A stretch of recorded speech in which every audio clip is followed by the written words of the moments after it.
Good evening, everyone. I am Bad Tempered Badger. Welcome to my discussion of my thoughts on the current Star Wars situation. I'm not that big a fan of Disney as the continuation of Star Wars. I don't think they're doing a good job of it. That's not to say there's nothing to enjoy about the new Star Wars films. Absolutely not. There are plenty of things that can be enjoyed. I personally very much enjoyed Rogue One and thought it was a very good and well put together immediate prequel to A New Hope. I also enjoyed Solo, although it had certain continuity issues and a few just dodgy elements that probably shouldn't have been there. I rather enjoyed it anyway. On the other hand, the new big feature events, the new trilogy, 2 of which is so far complete, hasn't been a particular success story-wise as far as I'm concerned. In fact, it's been something of a dismal failure, essentially killing off any interest I had in the continuation of the story of the classic characters and nearly killing my interest in the franchise as a whole. So, what could be done? Well, I think at this stage, not very much. It's rather too late to salvage those 2 films with a third one. They've already done irreparable damage to the timeline and the Star Wars franchise as a whole. However, I thought it might be nice to have a little speculation about what could have been done differently and how they could have been fixed. So, Star Wars. How could we take the elements that were presented to us in The Force Awakens and The Last Jedi and repair that thing so that it in some way could fit with the real expanded universe, the pre-Disney expanded universe, and be narratively respectful of the original characters and their original arcs? That's a difficult task, but I've had a little go. I've come up with script outlines for those 2 films, which I think might work. I've taken some of the characters and elements that were in them and combined them with my understanding of the expanded universe as it should be and with the themes of Star Wars, and had a little go at putting them together. Picture this. Rather than The Force Awakens, Star Wars, The Darkness Awakens. Luke Skywalker, Grand Master of the New Jedi Order, is worried. A new darkness spreads throughout the Force, a dark, twisted figure reminiscent of Emperor Palpatine, whose cackling face still haunts Luke's nightmares despite decades of deep meditation. The figure isn't Palpatine, though, but a new, unknown threat. The Imperial Remnant, rebranded as the First Order under some new, unseen leadership, is making a concerted push across the galaxy, taking many worlds from the struggling New Republic, which had partially disarmed to try to promote peace and unity throughout its territory. Luke communes with the Force. Through deep concentration, he finds the voices of Obi-Wan and Yoda and asks them about the shrouded dark figure he has seen. They warn him of another time when the vision of the Jedi was clouded, and tell him of an ancient teaching held in the first Jedi Temple, long lost, that might help him see more clearly. He begins searching, interrupted by an apprentice, Rey. I thought I'd include the characters that they'd come up with for the new films, but change them a little bit to fit better. Rey too is troubled by visions of her lost brother, Ben. Both had been rescued by Luke from slavery on the remote planet Jakku years before. Ben had gone missing a few years ago, taken by dark figures known as the Knights of Ren. They were a force that resembled the Sith of ages past. They led First Order forces against the New Republic, scattering Luke's new Jedi Order across the galaxy to combat them. Luke decided it was time to act. He had read of an old man on Jakku who might know where to find the ancient Jedi temple. Rey asked to come too, hoping to find news of her brother. Their trip to the hangar was interrupted by Han Solo, who'd come to give Luke the latest news from Leia. Han heard about their mission and insisted that Poe Dameron, ace pilot, and his protege in the New Republic military go along to escort his old friend. After that, many of the events of The Force Awakens can take place as before. Kylo kills the old man, Poe rescues Finn. The heroes are separated, and Luke and Rey crash on the remote world of the first Jedi Temple.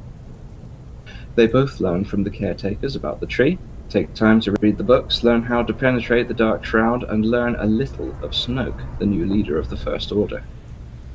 Meanwhile, the New Republic, aided by Finn, discover Starkiller Base and race to work out where it is and how to destroy it. Before they can, it destroys the Hosnian system, an important trade hub for the New Republic, dealing them a great setback. I have separated it from Coruscant deliberately in order to make sure that it is clear the New Republic controls the galaxy as a whole.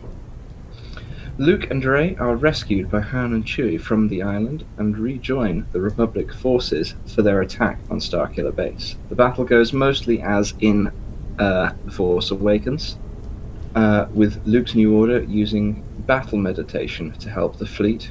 Luke's New Jedi Order, I should specify, using battle meditation to help the fleet, while Rey, Finn, Han, Chewie, and a small force of rebels sneak onto the planet base to disable its defenses. The party are ambushed by Kylo Ren, one of the most powerful Knights of Ren, and Chewie is force-pushed off a cliff. The same push throws Rey against a tree, knocking her unconscious. Finn fights Kylo, but is quickly beaten. Rey, regaining consciousness, fights Kylo, only to discover it's her long-lost brother Ben. He defeats her, but is shot by Chewbacca, allowing her to escape. Starkiller Base is destroyed. The New Republic and First Order have both taken a big loss. Luke embraces Rey. The end. I think that's a much more respectful depiction of the events that could have taken place in a different version of The Force Awakens, molded to better fit the existing expanded universe, where Luke's new Jedi Order, as depicted in previous expanded universe sources, continues to exist, and he is not some miserable hermit on a remote planet trying to die in peace. Let's move on to my ideas for a sequel, Star Wars, A Jedi's Path. The New Republic's flagship is in hyperspace on its way to Naboo to boost morale among the troops. Naboo has been under constant First Order attack, being a rich world in the Outer Rim. Aboard are General Leia, Admiral Akbar, Poe, Finn, Rey, and General Holdo, along with the assorted crew members that would of course be necessary aboard the Republic's flagship. Suddenly, the ship is pulled out of hyperspace by an old interdictor cruiser and ambushed by a dreadnought. In a daring attack, Poe destroys the interdictor, allowing the ship to escape. But during the battle, their communications and hyperdrive are damaged. General Leia and Admiral Akbar are injured in the attack and are taken to sickbay, while the ship escaped the dreadnought. General Holdo, a renowned field commander and tactical genius in ground engagements, takes command and orders repairs to the hyperdrive so they can get back to Republic territory.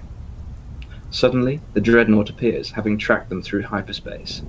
A chase ensues, as, unable to jump again and running out of fuel from a leak in the previous engagement, they try to keep ahead.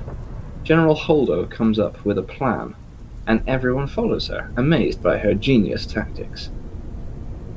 Poe points out a flaw, but she shouts him down and demotes him to commander for his insubordination. The plan begins. Fighters engage the First Order's TIE fighters, distracting them and drawing them away from the ship, while bombers, slow, cumbersome vehicles designed to drop payloads from orbit, are concealed behind a nearby asteroid. The plan seems to be going smoothly, but as the bombers launch their attack, they are attacked by TIE fighters and are almost all destroyed. The bombers were never designed for this kind of operation, and Holdo realizes she is out of her depth in the three-dimensional battlefield of space. She immediately calls Poe, reinstates him as captain, and gives him command of the mission. He rallies the fighters, defends the last bomber, and deals a damaging hit to the dreadnought, buying enough time to get everyone to transports and fly them down to an old hidden rebel base, which will have the communications equipment required to allow them to call for help, and enough defenses to hold out. The dreadnought fires, having repaired its main cannon. The blast causes immense damage to the interior of the Republic's flagship, and the damage to the ship's infrastructure cuts off Holdo from everyone else in their attempt to reach the escape pods, trapping her on the bridge. They try to save her, but she tells them to leave, turning the stricken flagship broadside on, shielding the escaping transports at the cost of her own life. She dies a somewhat humbled person, but a true hero. The transports land, and everyone gets into the base. They call for help, reaching Grandmaster Luke Skywalker.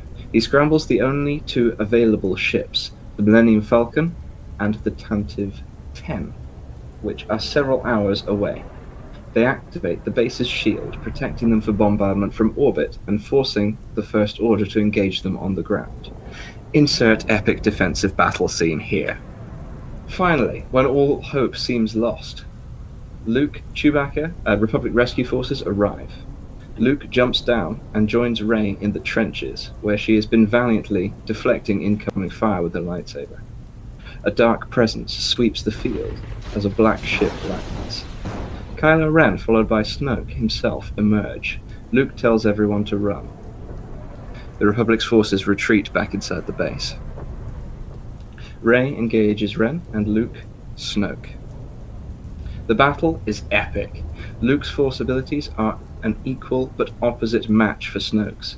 They fight with the lightning, and Luke pushes. Again, Snoke deflects the push, and it blows the cap off a mountain behind him.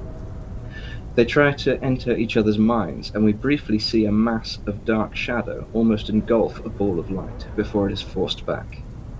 In the physical world, again, the fight continues, still evenly matched, until Snoke senses a weakness. Luke's mechanical hand makes him just a little slower on that side, and he shoots his lightning there, the arcing tendrils snaking up Luke's arm and engulfing his body. Rey narrowly defeats Ren, forcing him to flee. She sees Luke in danger and calls to Chewie, who pulls her aboard the Falcon. They fly over Luke and fire the cannons at Snoke. He deflects them easily and grabs the ship with the Force. Bulkheads strain as he begins to crush the ship. Luke recovers enough to blast him with a powerful Force push and leap into the Falcon. They fly away and engage Lightspeed before he can recover to grab them again. Luke is badly hurt. He tells Rey that she can defeat Snoke, but he is too powerful to face directly. Before slipping into a coma, Rey turns to Chewie and Leia, asking how she can possibly defeat such a powerful foe. Leia says, "There is great strength in you. Luke felt it. I feel it. When the time comes, you'll rise to the challenge." Chewie howls forlornly at Luke's limp form. The end. So that's how I think those two films could be salvaged in order to fit with the original expanded universe. Let me know your thoughts down in the comments, and thanks for watching, everyone.